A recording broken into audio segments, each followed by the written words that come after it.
Should we do this one?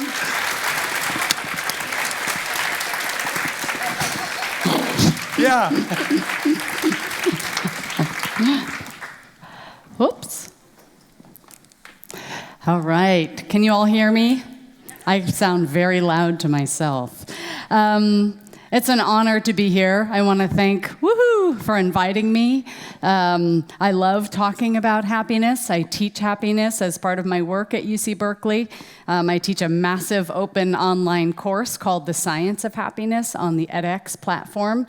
And over the past 4.5 years, we've had more than 500,000 people from all over the world enroll in this course. The exciting thing about this year is that I'm going to be teaching a class called The Science of Happiness at Work.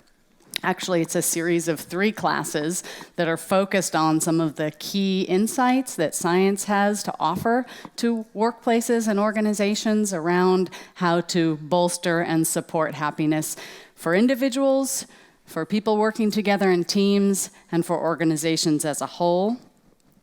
Whenever I begin any conversation about happiness, I like to start with getting us all on the same page. And that means I offer my opinion, I offer my humorous inability to operate a slide advancer. I embarrass myself. No, I want to really talk about some of the things that get confused with happiness. And this is really important because there's a lot of reasons that there's criticism around happiness at work, right? When we don't want work to always be fun, you hear things like, there's a reason it's called work, right? We work at work. It's not supposed to be all joy and enthusiasm. Well, when I define happiness, and I define it according to the research which reveals advantages associated with happiness, the kinds of skill benefits and health benefits that Alex went through this morning. Happiness is not just 1 minute in time. I know you heard about a study where researchers, presented people with a funny movie or gave them a piece of chocolate and then had them solve puzzles. That's the way laboratory researchers have to try to operationalize happiness in the moment. But really, the beneficial kind of happiness is not that specific momentary experience. Being able to have those moments is important, but it's not the essence of happiness. Happiness doesn't mean forcing yourself to be perpetually cheerful. In fact, many of us get kind of irritated by those people who are always happy, right? Right? It's hard. Happiness doesn't mean that you're always going to feel pleasure. In fact, if you pursue that, if that's your end goal, I'm going to feel good all the time and gratify all of my desires as quickly as possible, you're actually less likely to arrive at happiness than someone else who is better at embracing the full range of human experience. And we'll talk a little bit more about that. Happiness doesn't come from checking off our big list, right? Oh, I want to be this, I want to have this status, this salary. Getting all of those things isn't the secret to happiness. As Alex revealed this morning, in fact, being happy as you're working is the way to get all of those things. It's inverted, right? You don't do those things and then get happy. If you're happy to begin with, if you're enjoying your work, you tend to be more successful. And then finally, I don't know how much of an issue this is in Denmark, but in the US, perfectionism is a big challenge. People feel like they need to be absolutely perfect, do everything absolutely right, and that's going to be a key to happiness. In fact, that is something that gets in the way of happiness. The way I define happiness at work is an overarching, right? It's a more general quality or characteristic of your experience. You generally enjoy your time. You feel personally driven, inherently interested in the work that you do, and you know that what you do matters in your workplace. So that's how I think about happiness. It's not 1 minute, it's something very general. And I draw this definition from Sonia Lubomirsky, who is a happiness expert also in California and prolific author on the topic of happiness. I'm going to go through the next few slides kind of quickly because they're really similar to some of the data and insights that Alex spoke of this morning. So why is happiness at work good? Well, on the individual level, and that is how we relate to ourselves. So we have the little cat saying, who are you, beautiful stranger? Happiness at work for you, for each person, predicts better physical and mental health. People who are happier at work are more motivated. They strive and persevere towards goals more robustly. They're more creative and productive. They're stronger in terms of being able to handle setbacks and failures and adversity. They tend to do a better job of balancing their time between things that they do at work and things that they do when they're not at work. Okay, so that's the advantages to the individuals. In terms of relationships, so how do we function in teams? What do we do interpersonally? Are there advantages? Yes, we tend to advance in our communities in the organization and our careers when we're happier. We tend to ascend to positions of leadership more quickly. People who we work with find us more appealing. We are better at giving help to others, and people are more willing to help us. People who are asked to judge our competence rate us more high if we are happier. We're more successful in negotiating, finding win-win solutions, cooperating with teams, and we actually experience less conflict. And when we do experience conflict, because I'm not here to tell you that conflict disappears when you're happy, conflict will happen. It's a natural part of progress and transformation in organizations. It's just that when people are happy, they're better at addressing it and reconciling and managing a constructive resolution to the problem. This is also a review slide. This is from the Gallup study that Alex mentioned this morning. Basically, when Gallup studies organizations all over the world, this is the state of the workplace around the world study. There are all of these advantages. They're more profitable, you have more sales, you're more productive, and all of these lowered disadvantages. So turnover goes down, you have fewer accidents, fewer quality defects. Again, this is a review.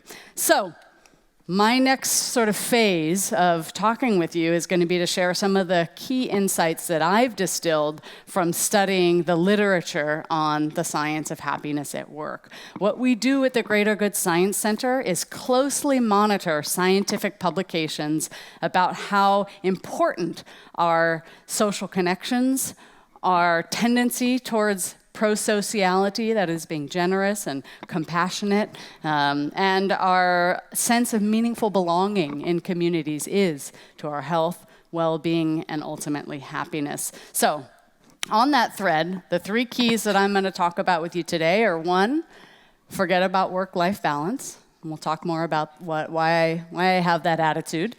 Invest in workplace friendships and embrace co-opetition. Anybody heard that term before? Co-opetition. Good. I hadn't heard it before either, and I talked about it without knowing it for quite some time. And then when I was looking for more evidence behind it, I was like, oh, look, other people have had this idea too, which is often wonderful and validating. So what we know from research, and this is Ken Sheldon and Alex Wood, have shown for quite some time that trying to bring to work a different version of who you really are is something that's intrinsically stressful, right? People who come to work and are authentic, they're open about their experiences, their challenges, their struggles, they're forthright about their feelings in the workplace, tend to waste less energy trying to maintain this kind of false impression that they're trying to uphold. Surface acting is a term that you'll come across in the workplace literature. When people engage in surface acting, and that is smiling when you feel terrible, right? Being angry when you're not really upset about something, right? The things that we do to kind of create an impression at work actually require extra effort that would be much better spent on the work tasks that we have in front of us. So this brings us to one of the kind of challenges in this space of happiness at work, right? You'll hear, oh, I'm the chief happiness officer. Alex talked about the United Arab Emirates and their efforts towards creating a happier society by appointing people into the role of chief happiness and positivity officer.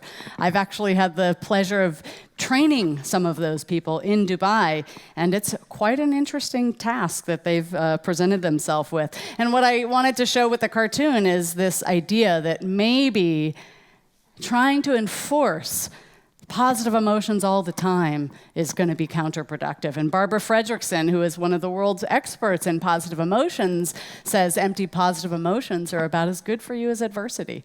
So if you find yourself at work going, hey, I'm just going to be happy because that's what everybody expects, you're actually disserving your own capacity for happiness and most likely introducing something into your social dynamics that's also not productive or not conducive of happiness. We heard a little bit about how important, Michael talked about how important it is to connect to your core values, to really have a sense of purpose, and hopefully not end up in the place that these kids are thinking about work, right? Hey, want to play work? Okay. Well, girl says, oh, my soul is crushed. I've wasted the best years of my life, right? You hope that that's not what work is about. And indeed, Amy Wierzinski and Jane Dutton of the Michigan Center for Positive Organizations have spent many years writing about the difference between people who think of their work as a calling, right? And this is more like your grandfather working on upholstering old motorcycles. That was his calling. Versus your work as a job, which is I just go because I want to make the money because I have to pay my bills. Versus a career, which is I'm going to escalate through this professional trajectory and cross off all the important goals. Turns out if you think of your work as a calling, if that's how you imagine and relate to your work, you're much happier and you do better and you experience and enjoy all of the benefits that Alex and I talked about in our presentations. Okay, so this cartoon says, I can't remember, do I work at home or do I live at work? Okay. I want to honor the fact that there is lots of individual variability in how much time people want to spend working.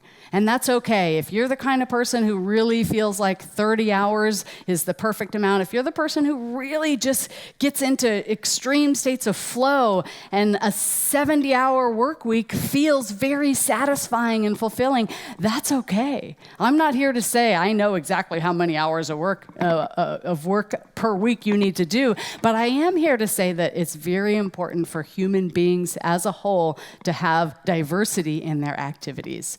So if you happen to have a job that is very kind of solitary or that has only a very kind of regular, repetitive kind of nature to it, making sure that you do other things outside of work. You manage your time in a way that you get to explore creative pursuits or learn a new skill is very important. Research on vacations shows that when people are stressed, when people experience stress at work, and the number of people who report feeling stress at work, extreme stress tends to be about 25%. When you survey large populations, about 25% of people say my work is extremely stressful. When you just say somewhat stressful, it gets 50 or 60%. So a lot of people are saying that their work is stressful. Turns out that if people who are feeling stress at work take a vacation, they recover from that stress. So vacations are really important. Again, I don't know how much of a problem this is in Denmark. You guys have different sort of work policies than we have in the US, where vacations are very underutilized. All right. Invest in workplace friendships. Social relationships, we know, and you've heard about this in our presentation about compassion, right? Social relationships are fundamental to human well-being. We have evolved with this capacity to cooperate. This has enabled us to be as successful as we have been evolutionarily. Without that capacity, we wouldn't be where we are now. And the reason that we have that capacity is it enables us to achieve things in cooperative ways rather than solitary ways. So at work, it's the same. The most productive and effective people in engineering, medicine, and sales are also the helpful and generous among us. They manage to succeed in ways that lift other people up instead of cutting them down. This is a quote from Adam Grant, who is a professor of organizational psychology and business at Wharton in the US and has written several books about the importance of generosity and kindness in the workplace. And so how do we get there, right? What do we do to sort of invest in our social relationships, our friendships at work? Well, first of all, we can get better at offering trust. right? We can get better at manifesting a encounter with others that is characterized by respect and dignity. So when we look at other people, do we immediately think of them as someone who threatens something about our own resources or our own capacity, or do we look at them and imagine, how could I cooperate with this person? How could me and this other person work together to do something bigger than either of us could do alone, right? If we can come to social interactions in a way that is characterized by that trust and that sense of respect and dignity, this is something that benefits our capacity for even beginning to have meaningful connections with others in the workplace. Tune in, empathy, and extend compassion. It was so delightful to hear the presentation about compassion and the 3 different brain systems that are involved in compassion. Even more specifically, what we understand when we put people into a brain scanner and look at what lights up when they're experiencing compassion, it's areas that are important for care and nurturance, that basically support parents being the helpers that they are to their children. It's areas that actually inhibit our own pain and anxiety, right? When we engage those affiliative and nurturing systems, we inherently also manage our own distress, our own personal distress. That happens. It's like flip sides of the same coin. And then we also engage systems that signal the pleasure in generosity. What we know from research is that if you put someone into a scanner and give them a task where they're supposed to give away some of what they've earned, right? They've played a game and they've earned some money, and sometimes you go, oh, you won $20, and the other time you say, well, you won $20, but 10 of it's going to a charity, right? Researchers at the University of Oregon did this study, and it turns out that giving to a charity activated reward circuits very similarly to winning the money oneself. Right, so there's this cultural narrative that we're so self-interested and that we need to protect all of our things, when in fact, that's not consistent with biology. What our bodies want to do is be nurturant, generous, and benevolent, and the extent to which we serve that drive, that basic fundamental drive, we're more likely to feel happy in the workplace. Gratitude is a topic that really didn't have very much study behind it until the late 1990s. Now what we understand is that wherever you look, when people express and experience gratitude, it's a good thing. It has the same list of advantages that happiness has. What is gratitude? Well, first, it's a feeling of reverence for what's good, and it's an understanding that what is good, what has happened and come to you that is good, isn't because of something you've done. It's because of something that other people have done, right? That other people are so important to all of the privileges and benefits that we enjoy in life. And yeah, what the cartoon says. I think what Alice is trying to say is that she feels underappreciated. In workplaces, there's been a couple of research studies showing that when managers thank their employees, the employees are more productive for a longer period of time. Dan Ariely at Duke University had engineers come in and build little kind of robot things, and he gave them either a cash bonus or a gift certificate to a restaurant or a call from the boss that said, hey, thank you so much. We really value what you do. And what happened is all 3 of those things made performance go up a little bit the next day. But the next day after that, 2 days later, the cash and gift certificate conditions plummeted. But the thank you conditions stayed up. Right? Adam Grant has done similar research showing that when people are making fundraising calls, if the boss comes in and says, hey, you know, what you're doing makes such a big difference, we really appreciate your effort, all these students who are going to benefit from your fundraising are so lucky that they've got your help, those people who hear that make more calls. Right? So the power of gratitude is remarkable. And a third study Dave DeSteno did, he brought people into a lab and he had people have the experience of having been helped by someone. And when they were helped and felt grateful for being helped, they were also more willing to be more generous to others, either the person who helped them or anybody else. So it's sort of the pay it forward emotion. So practicing gratitude and expressing gratitude is a valuable way. I think workplaces are at fault of often holding grudges and just deciding, well, it doesn't matter, it's at work, I'm not going to work this out with this person, I'm just going to leave it, I don't like them, right? When in fact, that's a tremendous disservice to yourself to hold a grudge. In fact, apologizing, forgiving others is key to your own happiness and the happiness of your culture in the workplace. I thought this was a funny one. We need to form a conflict resolution team to settle the dispute over who should be chosen for our conflict resolution team. When leaders apologize, their people, their subordinates respect them more and have a greater confidence in their abilities. So we think, we're not going to apologize because I'm so tough, but actually apologizing is something that brings you more reverence from the people that you manage. So co-opetition.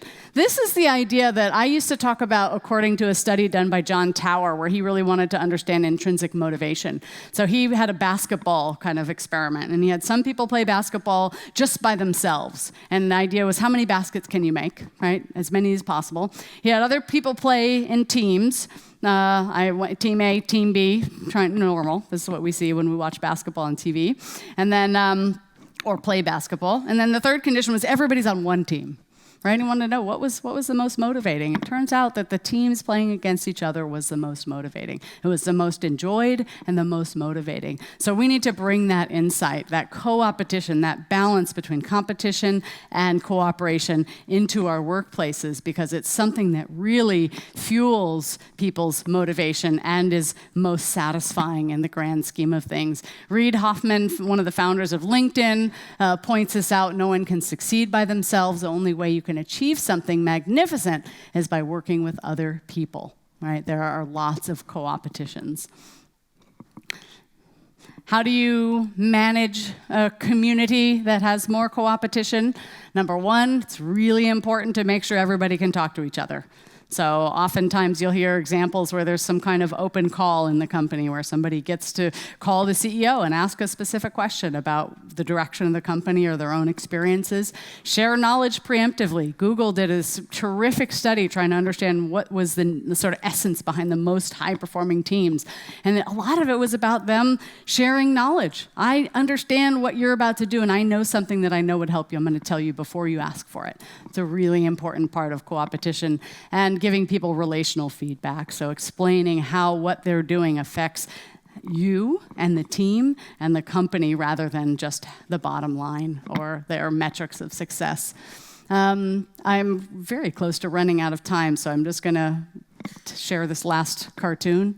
In small groups, brainstorm your ideas on easel pad paper, and tonight we'll roll them up to ignite the spirit bonfire. So it's actually really important to bring your employees together and enable them to have casual time connecting, getting to know each other, talking about ideas that are not specifically related to a work objective. So invest in team building, in connecting, in people getting to know each other. So as a review, 3 keys: be yourself, authenticity, align with purpose, and enjoy off-work activities, make friends, find and champion your inner pro-sociality, that compassion we heard about, and cooperate and compete as much as you can in conjunction with one another. Share your path and motivation to success. Thank you very much for your attention.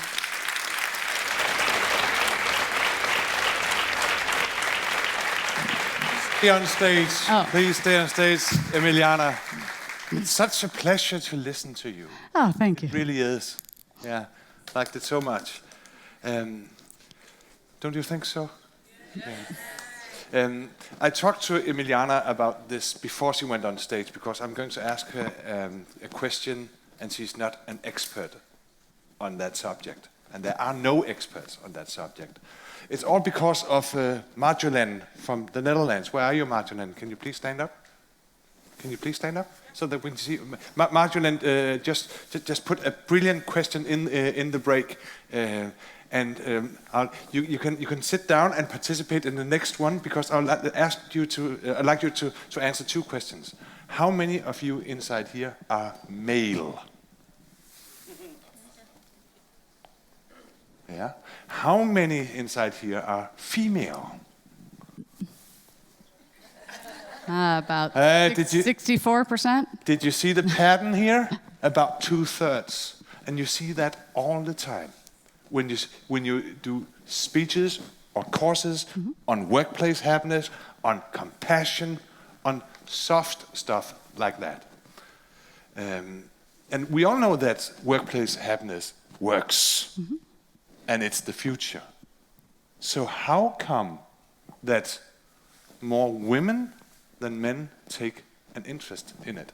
Yeah, so my impression is that it's largely about a cultural norm, that because of the history of women's roles and responsibilities in societies, being more about caregiving and nurturance, and now that we really understand that in many ways our most powerful lever for increasing our own happiness is by cultivating that pro-sociality, it kind of has led to women being the leaders in this space, being the most intrinsically interested in this space.